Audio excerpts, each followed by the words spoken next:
Bine v-am găsit la știri. Iată principalele evenimente ale zilei.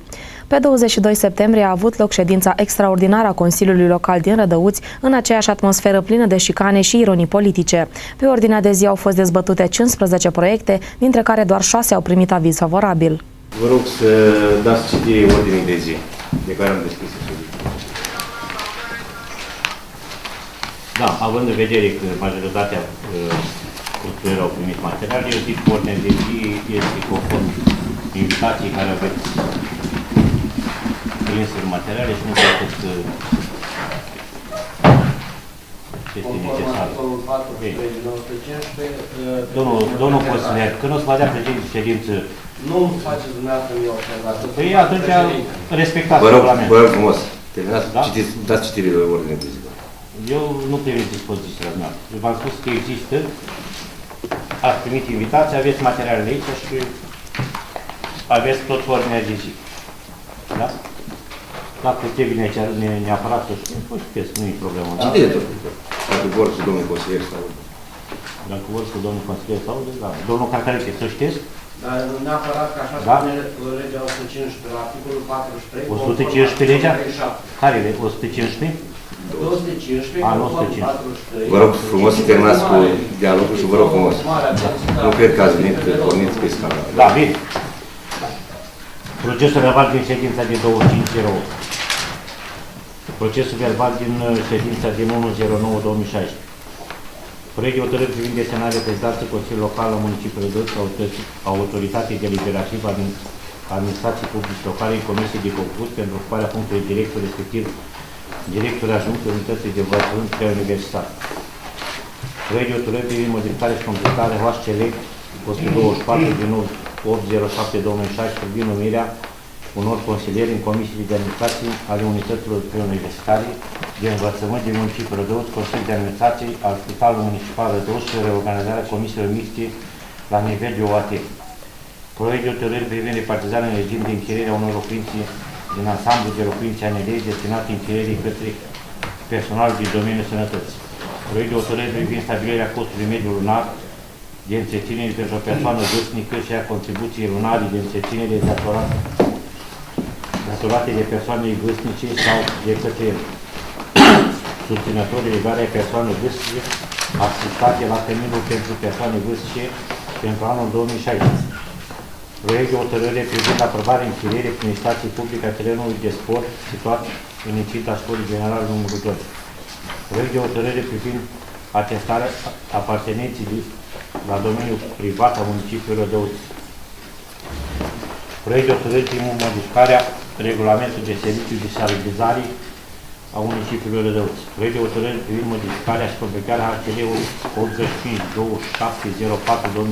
privind aprobarea regulamentului privind ocuparea temporară a domeniului public în municipiul Rădăuți în vederea amplasării unor aparate de vânzare automată a băuturilor calde și electrice. Proiect de hotărâre privind modificarea și completarea anexei 2 din HCL 93 din 2704-2016 privind aprobarea amplasării unor standuri specializate pentru aprobarea regulamentului pentru utilizarea acestora în vederea comercializării florilor. Proiect de hotărâre privind aprobarea modelului cadru al contractului de mandat, respectiv pentru stabilirea indemnizației reprezentanței municipiului Rădăuți din rândul Consiliului Local în AGA la servicii comunale. Proiect de hotărâre privind atestarea apartenenței la domeniul privat al municipiului Rădăuți a terenului în suprafață de 273 de metri pătrați, situat în municipiul Rădăuți, strada Piața Unirii fără număr, identificat prin topul 97 per 1 din CF 33.678 al municipiului Rădăuți. Proiect de hotărâre privind modificare și completare HCL 82 din 31.03.2016 privind completarea inventarului public care fac parte din domeniul privat al municipiului Rădăuți. Adresa 99.000 la diversi. Adresa 99.002 din 4.9.2016 Școala Generală 2. Adresa 98.992 din 12.09.2016 Spitalul Municipal Sfântul Dr. Cosma și Damian Rădăuți. prezentarea dispoziției numărul 169 din 12.09.2016, dispoziția 678 din 30.08.2016,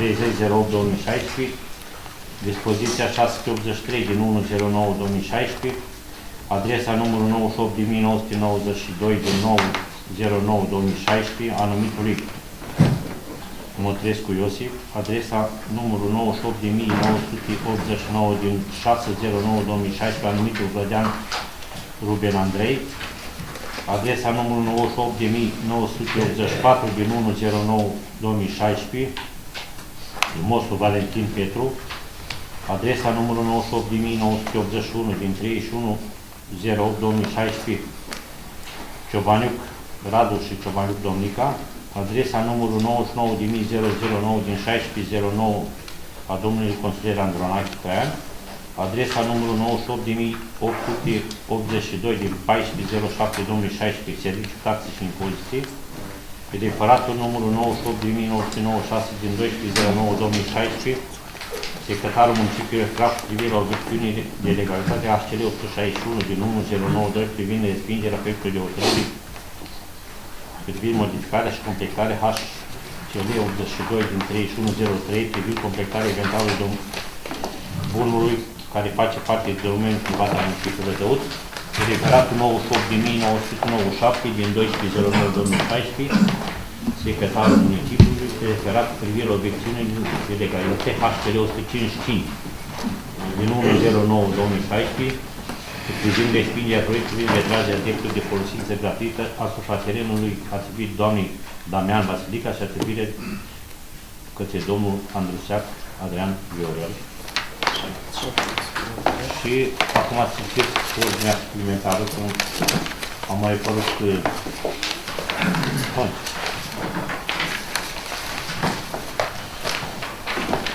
proiect de hotărâri privind verificarea bugetului neveniți cheltuieli pe anul 2016, proiect de hotărâri privind acordul Consiliului Local al Municipiului Rădăuț pentru branșarea Comunei Voronic de județ Steaua la sistemul de alimentare cu apă și canal în Municipiul Rădăuț, proiect de hotărâri privind modificarea statului de funcție al Spitalului Municipal Sfinții Dr.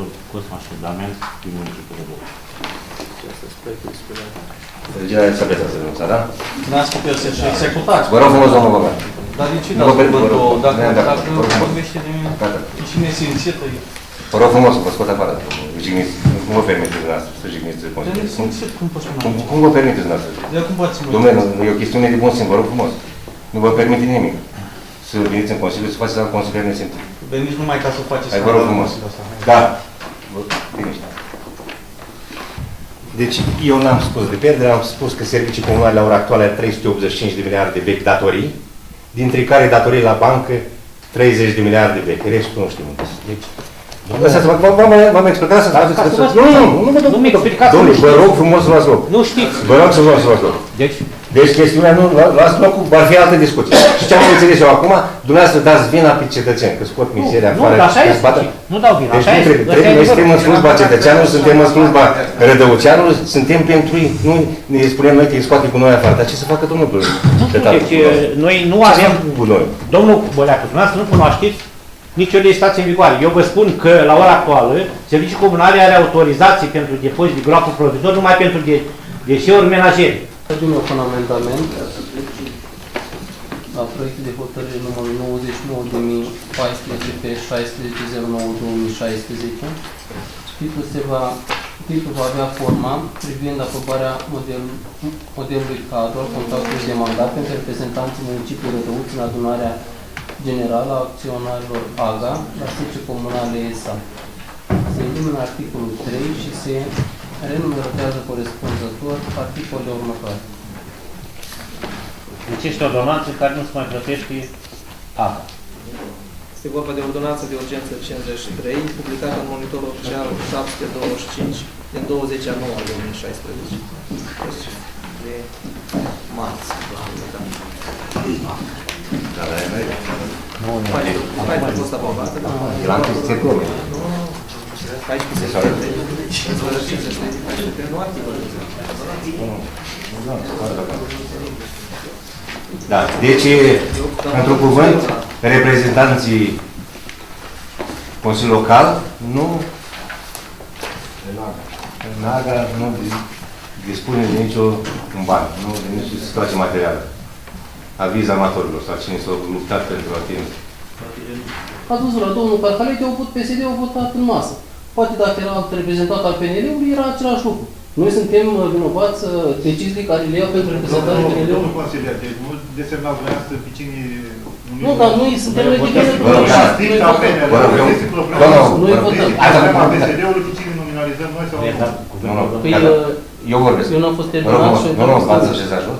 Chestiunea spune pe următor că dumneavoastră nu puteți să faceți niște afirmații care nu au rostul, nu era subiect. Vă rog frumos.